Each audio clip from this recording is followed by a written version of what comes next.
What's good, my beautiful kings and queens? It's Wini, it's your favorite British locked YouTuber. I just want to say thank you to all of my subscribers. I realized the other day that I've hit over 3K subs, and to me that is a mighty big deal. So thank you so much. If you are a newbie and today is the first time that you've stopped by to watch a video of mine, please hit the subscribe button before you continue to watch this video. Now I want to send a massive shout out to Tropical Sun. They sent me a lovely box full of various herbal teas, and I'm so excited to start reviewing each and every single one of them, starting with this beautiful little one here called Tulsi. Now I'm not gonna lie to you, I've actually never heard of Tulsi, so I had to do just a little bit of research to kind of realize what it is. I mean, it does also say holy basil, so I have an idea that it is basil, but it really interests me to know what kind of healing properties that each herbal tea has. So we will start off by, it says it's caffeine free with natural ingredients, tick tick tick tick, and it's got 20 tea bags in it. As you guys can see, I haven't opened it, so this is gonna be like a first time trying it video. I have no idea what to expect. What it says on the box is it's an old age Ayurvedic herbal remedy. Tropical Sun Tulsi Tea has been part of Indian tradition for centuries. It's light, earthy in taste, is best achieved through a 2 to 5 minutes of brewing. Consume without milk. Enjoy. Ingredients: it is 100% Tulsi. So what I'm gonna do is, I'm not gonna bore you guys by showing me boiling hot water and stuff. I'm basically gonna open this up and then show you how it looks like. So when opening this box, I have seen that this is basically how it looks like inside. The tea bags are sealed in a cute little, you know, foil. I did struggle to open it, so I just used the scissors to just cut the top. But this is how it looks like. Isn't this cute? For some reason I was expecting for the tea bag to be bigger, but so you got this cute little tea bag here. Doesn't really have a smell. Okay, I'm getting an earthy little smell, but yeah, I'm just gonna boil up my water and then we can get to chatting. Right, so I've just added boiling hot water to my cup, and at present it is giving me light brown vibes. I'm yet to, you know, use my spoon to just hit it up. But you see, okay, color's coming through a little bit. Great, so I'm just gonna leave that to brew up for about 5 minutes and get cracking with today's topic. Interlocking gone wrong. Now, if you've been following me for a while, you know that I don't interlock my locks. However, in the earlier days, I used to get it professionally interlocked, yeah, and then when, I think back in 2016 times, when I decided that I wanted to go and stay out in Ghana for a bit, it was important for me to learn how to be able to deal with interlocking my own hair. So I picked up tips on how to interlock, but how I picked up these tips was via YouTube and other YouTubers, yeah? So there's nothing wrong with wanting to learn how to interlock your own hair. Absolutely nothing wrong whatsoever.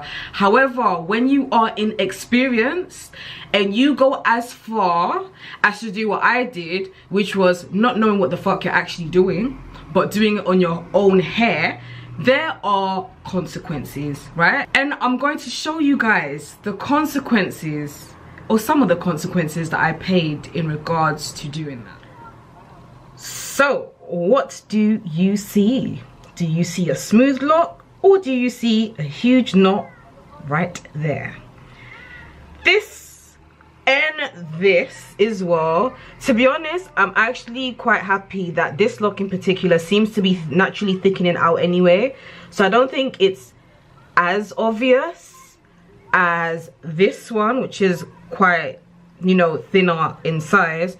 But those two knots in my locks are basically a reminder as to how I managed to mess up those two locks. I think there might be a third one, but I can't seem to find it. You can damage your locks if you are doing stuff like interlocking your locks when you're inexperienced and you're not a professional, yeah? And I thought I would be open and honest and share that with you guys. I also think that, seeing as I'm being open and honest, what a lot of people don't know, and what, apart from maybe a few people close to me may not know, is that I have one, is it just the one lock?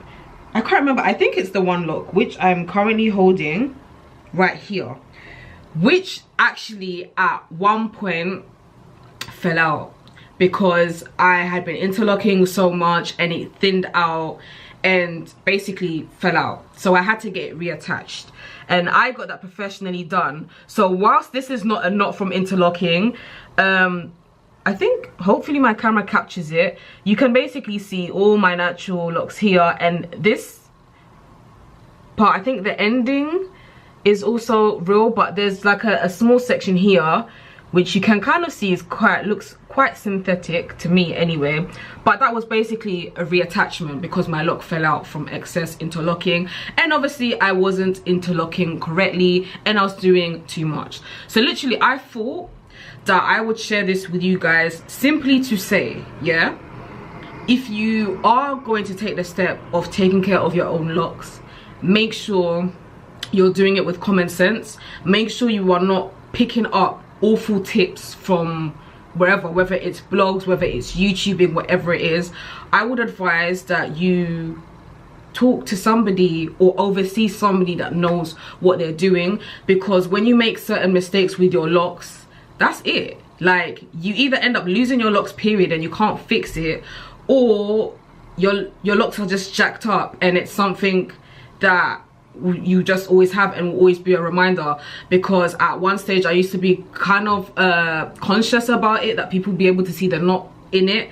Now I just don't care. But I thought that I should use my platform, especially as there are many people with locks that like to watch my videos and stuff like that, to basically say that it is really important that whatever you do to your locks, yeah, make sure that you know what you're doing. Make sure you're getting advice from the correct people, and don't just wake up one morning and say, oh, you're gonna do your own locks, you're gonna interlock your own hair, when you don't know how to interlock properly. Because like myself, you will end up with either a lock falling out or a couple knots in your locks, and to be fair, you don't want that. You don't need it.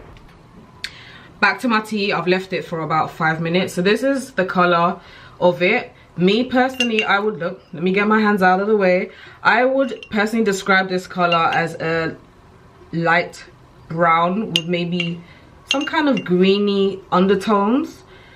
You know, because I'm trying this tea out for the first time, I'm not going to use my usual 2 bags. I think I reserve my 2 bags for teas that I'm familiar with, or sometimes just my mood.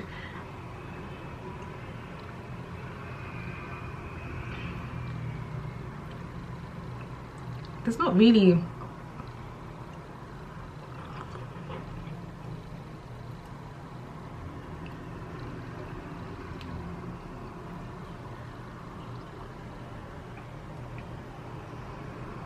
there's a very slight taste. Basically, I'm just trying to find ways to explain the taste.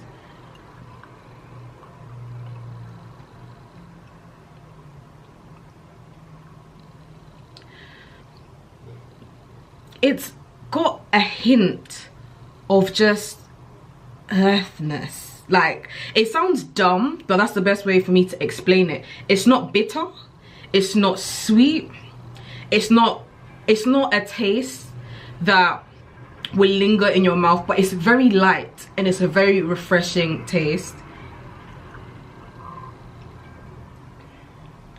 Yeah, it's a very subtle kind of taste. In regards to Tulsi, I'm not going to read every single thing that I found, but basically I found out, or I read, that it is great for easing inflammation and joint pain.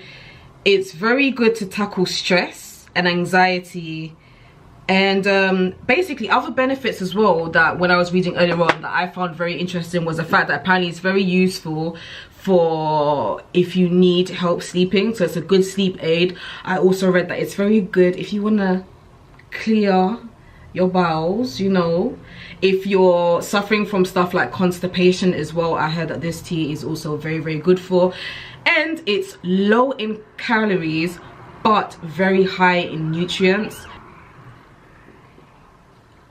Now, going back to the lock talk, I'm very much aware that people will experience things to do with their locks, like for example their locks thinning out or their locks even falling out. I'm very much aware of there are some people that are kind of like, okay, if your locks kind of fall out, then just leave them, like why reattach them and yada yada. Me wanting to reattach that specific lock was because I wanted to, firstly, and secondly it was because when I was in Ghana back in 2016, one of my locks actually fell out, I believe, while I was interlocking. I'm not gonna tell you where, but when it fell out, I literally was like, yeah, F it, I can't be bothered, because it was quite thin anyway.